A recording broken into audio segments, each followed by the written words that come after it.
Among the 16 Mahajanpadas, the kingdom of Magdha, this was the first among the 16.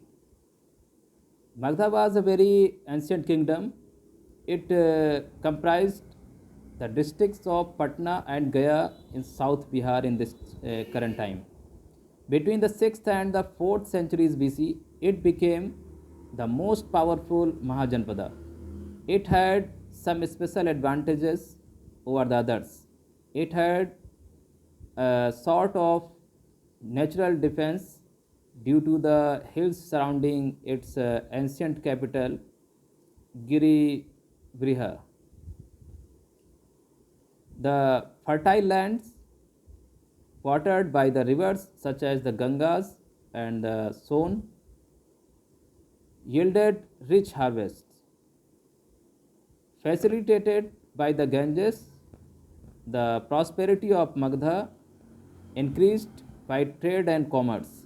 Besides, iron mines were accessible and provided material for making tools and weapons.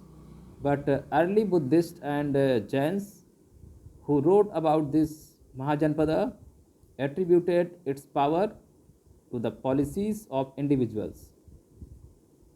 The ruthlessly ambitious king like Bimbisara, Ajatasattu, and Mahapadmananda are the best known who, with the help of their ministers, implemented their policies. In the beginning, Rajgaha, present day Rajgir in Bihar, was the capital of Magdha. Rajgaha was a fortified settlement surrounded by the hills in the 4th century BC. The capital was shifted to Pataliputra, now that is called Patna, commanding routes of communication along the Ganges by a king of Bimbisara dynasty. After the declining and destruction of the former kings and kingdoms, the establishment of the Mauryan Empire. This was a big and early empire, and you can say the first biggest empire in the Indian subcontinent. And during the Mauryan Empire, the Magdha kingdom was conquered and occupied by Chandragupta Maurya by defeating Dhananand in about 321 BC. He laid the foundation of the Mauryan Empire. He secured the mastery over a powerful kingdom with rich resources. He established an efficient system of government and organized a huge army. He embarked upon the conquest of other parts of India. In the south, he penetrated as far as Tamil Nadu. It is likely that he conquered Trans-Vindhya territories and North Mysore. In the west, he pushed his conquest as far Saurashtra of Kathiawar. He also extended his control as far as Afghanistan and Baluchistan.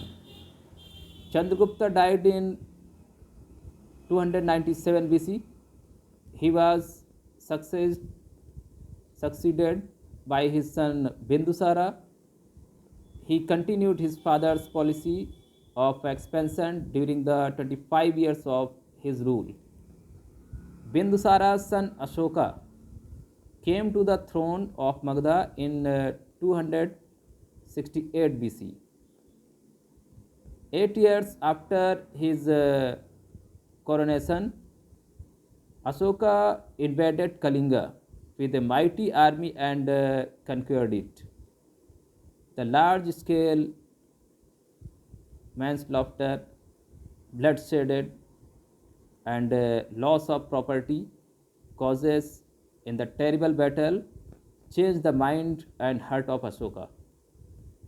He vowed not to resort to war for the conquest of territories. Instead, he decided to make Dharma Vijaya. The conquest through the propagation of Dharma. The tribes inhabiting the territories to the south of Mysore accepted his suzerainty. He established friendly relations with the rulers of Sri Lanka in the south and with the successors of Seleucus in the northwest India. In this way, from Bengal to Afghanistan and from Hindu Kush to Mysore, the whole of India came under the rule of Mauryas.